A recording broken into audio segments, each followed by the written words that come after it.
Sir, এই যে অহা 16 ডিচেম্বৰত আমাৰ বৃহস্পতি গ্ৰহটো বক্ৰী হৈ ৰাশি চক্ৰত কিবা এটা স্থানৰ পৰা কিবা এটা স্থানত প্ৰৱেশ কৰিব। হয় তাৰ ইম্পেক্টবোৰ এই ৰাশি চক্ৰত কেনেকুৱা হ'ব? হয় 16 ডিচেম্বৰত হয়। বৃহস্পতি কৰ্কট ৰাশিৰ পৰা মিথুন ৰাশিলৈ যাব অ', আৰু যেতিয়া প্লেচ চেঞ্জ কৰিব বৃহস্পতিয়ে হয়। এই প্লেচ চেঞ্জৰ কাৰণে গোটেইকেইটা ৰাশি কিছুমান ৰাশিয়ে শুভ ফল পাব, কিছুমান ৰাশিয়ে অশুভ ফল পাব। এতিয়া কোনবিলাকে হয়। শুভ? শুভ প্ৰথমতে মেঘ ৰাশিৰ পৰাই মই কওঁ। হয়।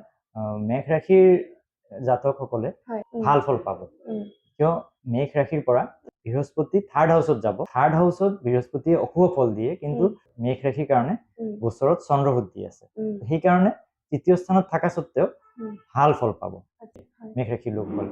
বৃষ ৰাশিৰ কাৰণে দ্বিতীয়ত বৃহস্পতি যদি দ্বিতীয় স্থানত থাকে তেনেহলে খুবেই ভাল ফল আহে গোচৰত, আৰু লগতে চন্দ্ৰশুদ্ধিও আছে।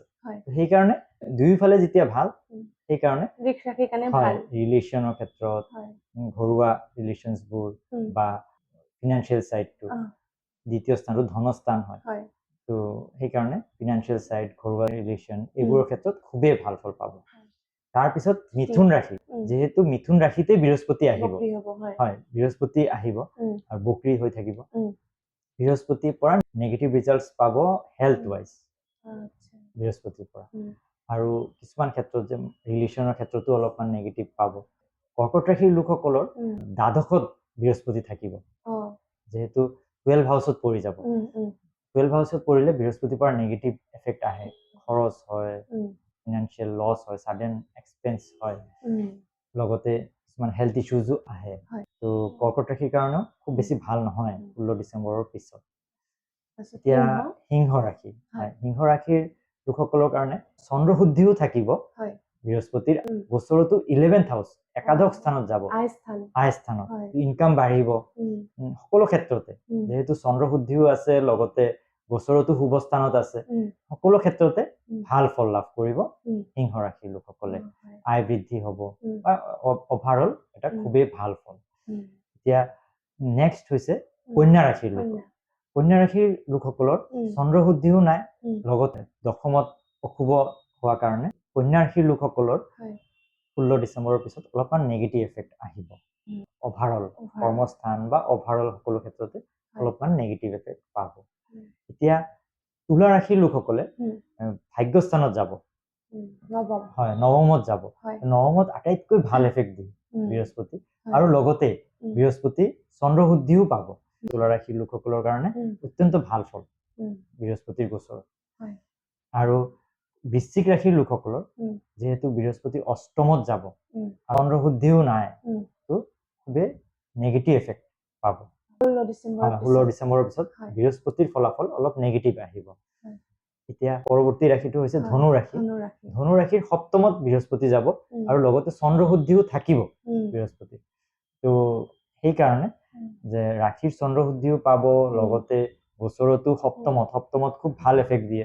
ৰিলেশ্যনশ্বিপ বা নতুন ব্যৱসায়, পাৰ্টনাৰশ্বিপ বিজনেছ বা অভাৰঅল এটা খুব ভাল এফেক্ট পাব। নতুন বিয়াও হ'ব পাৰে, হয় বিবাহৰ যোনে উপযুক্ত লোকসকলৰ তেওঁলোকৰ বিবাহৰ যোগাযোগ আহিব, ৰিলেশ্যনৰ ক্ষেত্ৰত খুব ভাল এফেক্ট পাব।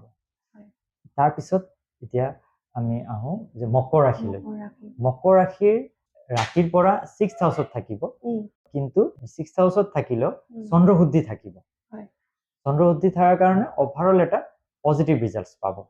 এতিয়া পৰৱৰ্তী ৰাশি হৈছে কুম্ভ ৰাশি।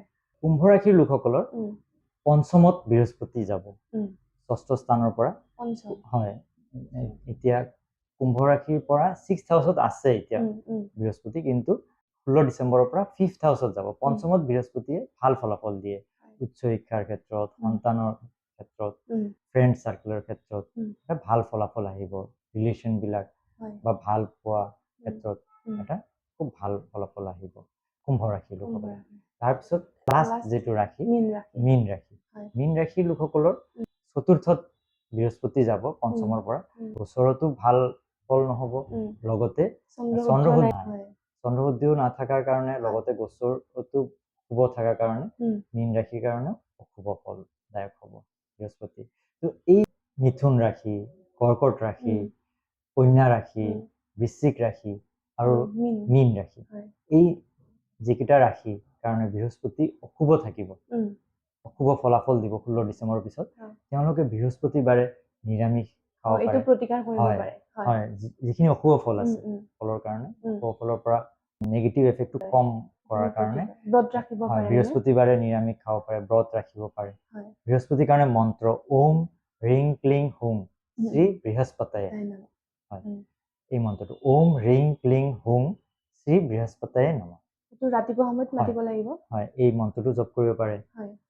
আৰু বৃহস্পতিৰ শুভ ফলাফলৰ কাৰণে উম, কিছুমান য়েল্লো শ্বেড থকা, যে গোটেইখিনি য়েল্লো কাপোৰ হ'ব লাগিব তেনেকুৱা নহয়, কিন্তু হয়। কিছুমান য়েল্লো অলপ শ্বেড থকা কাপোৰ। কাপোৰবোৰো পিন্ধিব পাৰে, তেনেহ'লেও পজিটিভ এফেক্ট পাব। এই 5টা ৰাশি হয়, এই যিসকলৰ 5টা ৰাশি বৃহস্পতি অলপ হয়, তেওঁলোকে নেগেটিভ ফলাফলটো কম কৰাৰ কাৰণে হয়, এইখিনি প্ৰতিকাৰ পালন প্ৰতিকাৰ কৰিব পাৰে, পাৰিব। তেনেহ'লে যিখিনি নেগেটিভ আছে সেইখিনি হয়। কমি যাব আচ্ছা। আৰু শুভ ফলাফল পাব।